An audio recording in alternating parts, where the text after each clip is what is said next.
ذرا سوچ کر دیکھیں، یورپ کے ایک ایئرپورٹ پر امیگریشن آفیسر آپ کا پاسپورٹ دیکھتا ہے اور اچانک اس کے چہرے پر مسکراہٹ آ جاتی ہے۔ وہ کہتا ہے، آپ پاکستانی ہیں، تو پھر آپ ہمارے مہمان ہیں۔ یقین کرنا شاید مشکل ہو، لیکن یورپ میں واقعی ایک ایسا ملک موجود ہے جہاں پاکستانیوں کو خاص عزت دی جاتی ہے۔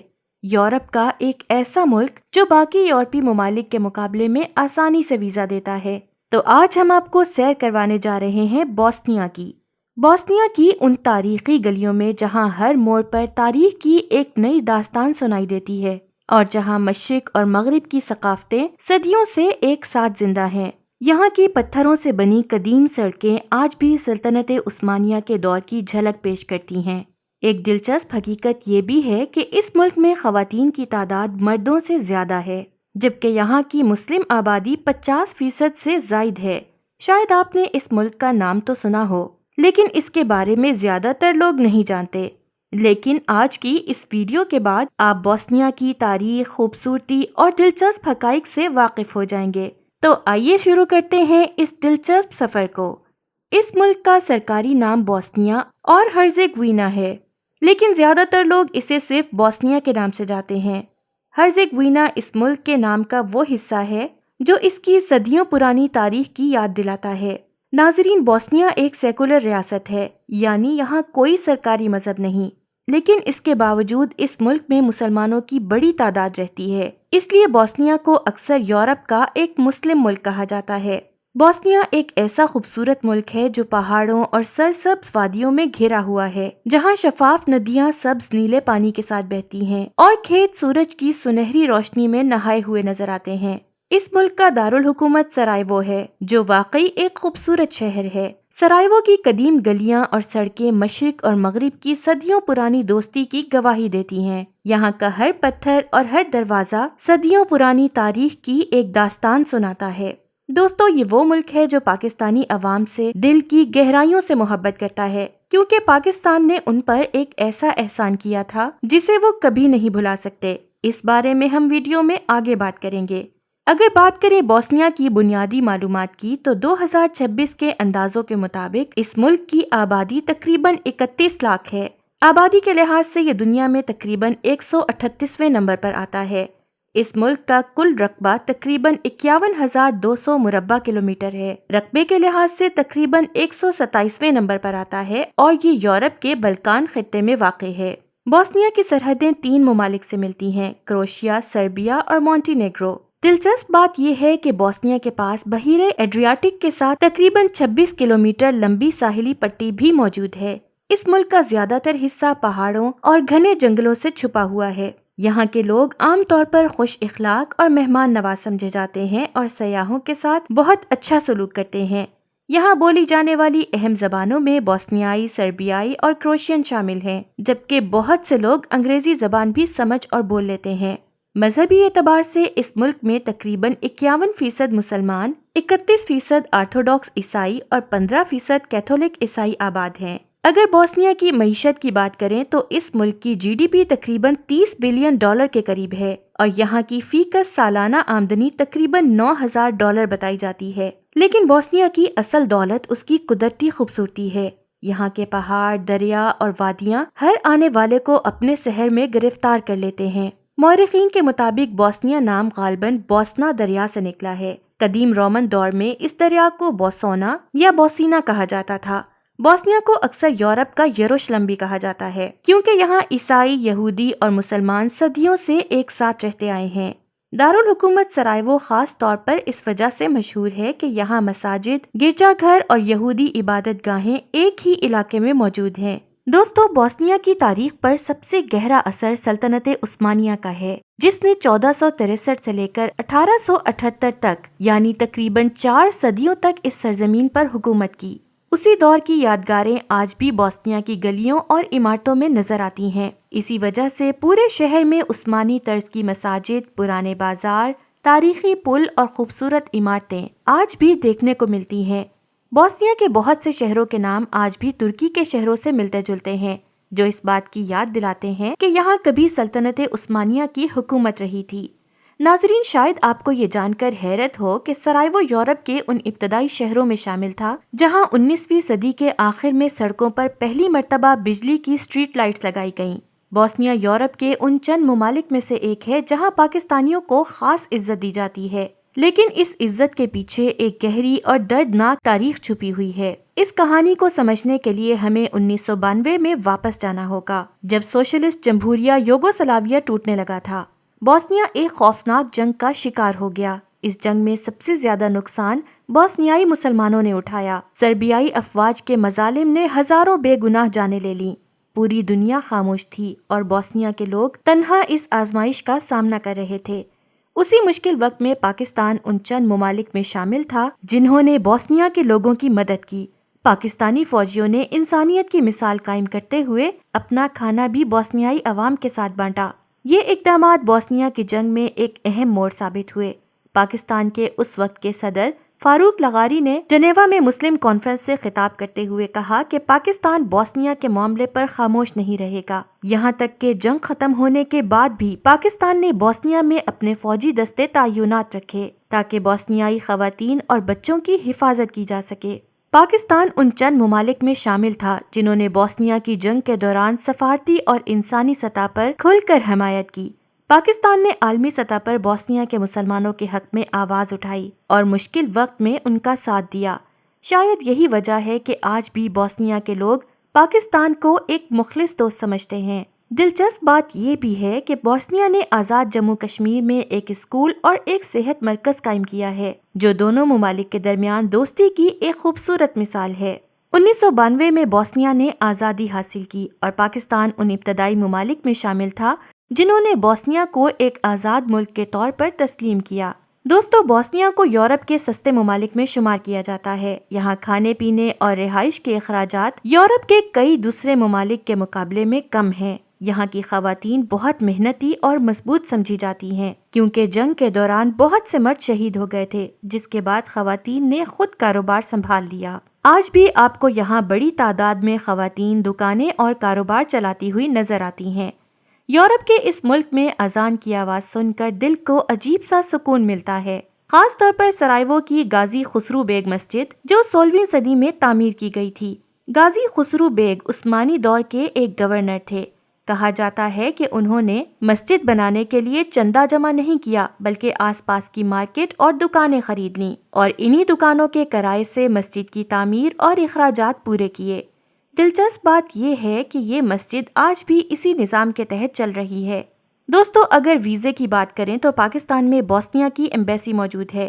ویزا حاصل کرنے کے لیے پہلے آپ کو ایمبیسی سے اپائنٹمنٹ لینی ہوتی ہے۔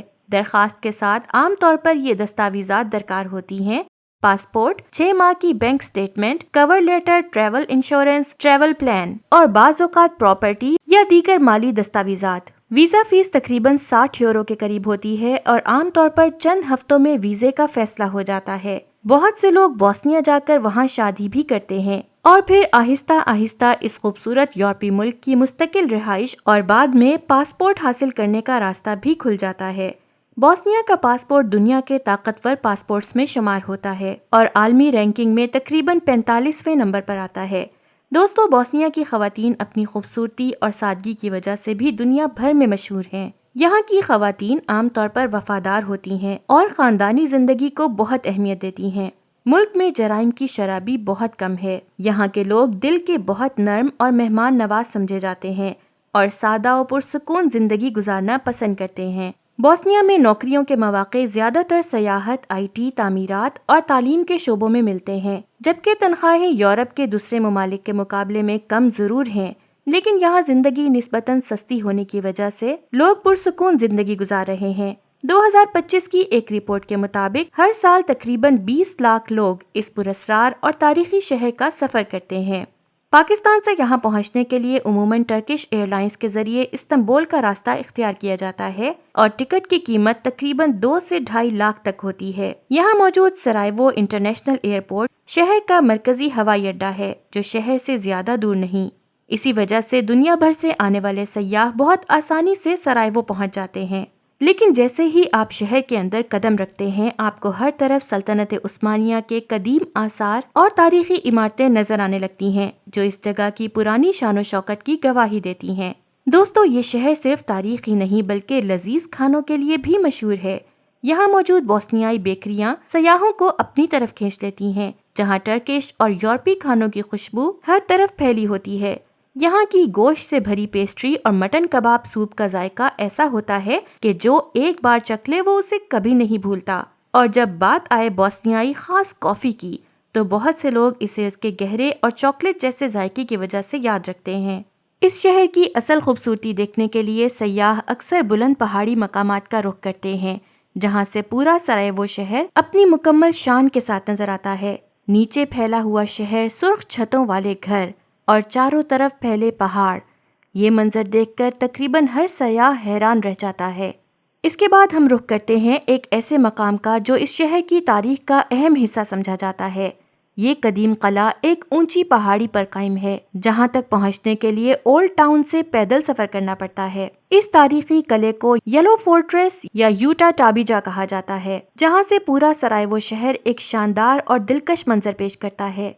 کبھی کبھی تاریخ کا سب سے بڑا طوفان ایک چھوٹے سے واقعے سے شروع ہوتا ہے، اور ایسا ہی کچھ سن 1914 کی ایک صبح اسی شہر سرائیوو میں ہوا، جہاں سے پہلی عالمی جنگ کی چنگاری بھڑکی۔ لیٹن برج کے قریب ایک اہم واقعہ پیش آیا۔ 28 جون 1914 کو آسٹریا ہنگری کی سلطنت کے ولی عہد آرچ ڈیوک فرانز فرڈینینڈ اپنی اہلیہ کے ساتھ سرائیوو کے دورے پر آئے تھے۔ اسی دوران ایک نوجوان نے ان دونوں پر حملہ کر دیا۔ یہ صرف چند گولیوں کی آواز تھی، لیکن انہی گولیوں نے پوری دنیا کو جنگ کی آگ میں جھونک دیا۔ چند لمحوں میں ہونے والا یہ واقعہ انسانی تاریخ کی سب سے بڑی جنگوں میں سے ایک جنگ یعنی ورلڈ وار 1 کا آغاز بن گیا۔ سرائیوو کے بازاروں میں گھومتے ہوئے ایسا محسوس ہوتا ہے جیسے آپ استنبول کے گرینڈ بازار میں موجود ہوں۔ آپ یہاں زیادہ تر سیاحوں کو پیدل گھومتے ہوئے دیکھیں گے۔ اس بازار سے گزرتے ہوئے آپ ایک خوبصورت مرکزی چوک تک پہنچ جاتے ہیں۔ اس چوک کے ارد گرد ٹرکش ریسٹورنٹس کی بڑی تعداد موجود ہے۔ دلچسپ بات یہ ہے کہ ان میں سے کئی ریسٹورنٹس میں پاکستانی لوگ بھی کام کرتے ہوئے نظر آتے ہیں۔ شہر کی گلیوں اور کیفے میں آپ کو لوگ اکثر سگریٹ پیتے ہوئے دکھائی دیں گے، اور بعض اوقات خواتین بھی تمباکو نوشی کرتی ہوئی نظر آتی ہیں۔ اس شہر میں تقریباً 3000 پاکستانی آباد ہیں۔ کچھ یہاں تعلیم حاصل کر رہے ہیں، جبکہ کچھ نے اپنے ریسٹورنٹس اور کاروبار شروع کر رکھے ہیں۔ دلچسپ بات یہ ہے کہ یہاں زندگی گزارنے کے اخراجات یورپ کے کئی دوسرے ممالک کے مقابلے میں کم ہیں، اور تقریباً 350 یورو ماہانہ میں رہائش اور کھانے پینے کے بنیادی اخراجات پورے ہو جاتے ہیں۔ یہ ملک اپنی ایسی دلکش خوبصورتی رکھتا ہے جو ہر آنے والے کو اپنے سحر میں مبتلا کر دیتی ہے۔ یہاں کی خوبصورتی صرف قدرتی مناظر تک محدود نہیں، بلکہ اس کے پیچھے ایک گہری اور دردناک تاریخ بھی چھپی ہوئی ہے۔ سرائیوو شہر میں ایک تاریخی میوزیم بھی موجود ہے، جہاں جا کر آپ ان واقعات کے بارے میں جان سکتے ہیں جن میں مسلمانوں پر ہونے والے ظلم اور تکالیف کو یاد رکھا گیا ہے۔ اس شہر میں جگہ جگہ صاف پانی کے نلکے لگائے گئے ہیں، جہاں سے لوگ مفت پانی حاصل کر سکتے ہیں۔ دوستو، موسم کے لحاظ سے یہاں کی سردیاں کافی ٹھنڈی ہوتی ہیں اور درجہ حرارت کافی کم ہو جاتا ہے۔ اب ہم سفر کرتے ہیں موسٹار شہر کی طرف۔ موسٹار جانے کے لیے آپ ٹرین کا سفر اختیار کر سکتے ہیں اور تقریباً 3 گھنٹوں میں وہاں پہنچ سکتے ہیں۔ اس سفر کے دوران راستے میں پہاڑوں، دریاؤں اور سرسبز وادیوں کے خوبصورت مناظر سفر کو مزید یادگار بنا دیتے ہیں۔ موسٹار کی پرانی عمارتیں آج بھی ماضی کی تلخ یادوں اور تاریخ کی داستان سناتی ہیں۔ یہ ایک انتہائی تاریخی شہر ہے جہاں مسلمانوں کی ایک بڑی تعداد آباد ہے، اور یہاں کی ثقافت میں اسلامی اثرات واضح طور پر نظر آتے ہیں۔ اور اب ہم پہنچ چکے ہیں موسٹار کے سب سے مشہور مقام پر۔ یہ ہے سٹاری موسٹ یعنی پرانا پل۔ یہ پل سلطنت عثمانیہ کے دور میں 1566 میں تعمیر کیا گیا تھا، اور آج یہ بوسنیا کی سب سے اہم تاریخی علامت بن چکا ہے۔ اس پل کے نیچے نیلا شفاف نیرتوا دریا بہتا ہے، جو اس جگہ کی خوبصورتی میں 4 چاند لگا دیتا ہے۔ یہ پل صرف ایک عمارت نہیں بلکہ صدیوں پرانی تاریخ، ثقافت اور ہمت کی ایک زندہ نشانی ہے۔ آج بھی دنیا بھر سے آنے والے سیاح اس تاریخی پل کو دیکھنے کے لیے موسٹار کا رخ کرتے ہیں۔ دیگر یورپی ممالک کے مقابلے میں یہاں جسم فروشی کی شرح بھی بہت کم سمجھی جاتی ہے۔ پاکستانی شہری اس ملک کا دورہ بغیر الگ بوسنیا ویزا کے بھی کر سکتے ہیں۔ لیکن اس کے لیے ضروری ہے کہ آپ کے پاس برطانیہ، کینیڈا یا امریکہ کا درست ویزا موجود ہو۔ یہ ملک اپنے دلکش قدرتی مناظر اور تاریخی شہروں کی وجہ سے دنیا بھر میں مشہور ہے، اور یہاں کا تقریباً ہر شہر سیاحوں کے لیے ایک منفرد کشش رکھتا ہے۔ مثال کے طور پر بانیا لوکا ایک اہم شہر ہے جہاں زیادہ تر آبادی عیسائی ہے، اسی لیے یہاں آپ کو بڑی تعداد میں تاریخی گرجا گھر نظر آئیں گے۔ اگر آپ اس ملک کی قدرتی خوبصورتی کو قریب سے دیکھنا چاہتے ہیں تو یائس شہر کا سفر ضرور کریں، جو اپنی شاندار آبشاروں کے لیے مشہور ہے۔ اسی طرح بلاگاج گاؤں موسٹار کے قریب واقع ہے، جہاں بونا دریا صاف شفاف پانی کے ساتھ بہتا ہوا ایک دلکش منظر پیش کرتا ہے۔ یہ مقام اپنی تاریخی اہمیت کی وجہ سے یونیسکو کے عالمی ثقافتی ورثے میں بھی شامل کیا جا چکا ہے، اور شاید یہی وجہ ہے کہ یہ ملک آج دنیا بھر کے سیاحوں کے لیے ایک منفرد اور یادگار منزل بن چکا ہے۔ ناظرین، یہ تھا یورپ کے خوبصورت ملک بوسنیا کا ایک مختصر سا سفر، ایک ایسی سرزمین جہاں قدرت، تاریخ اور ثقافت ایک ساتھ زندہ ہیں۔ اگر آپ کو ہماری یہ ڈاکیومنٹری پسند آئی ہو تو چینل کو سبسکرائب کرنا اور ویڈیو کو شیئر کرنا نہ بھولیں، اور ہمیں کمنٹ میں ضرور بتائیں کہ آپ یہ ویڈیو دنیا کے کس شہر سے دیکھ رہے ہیں۔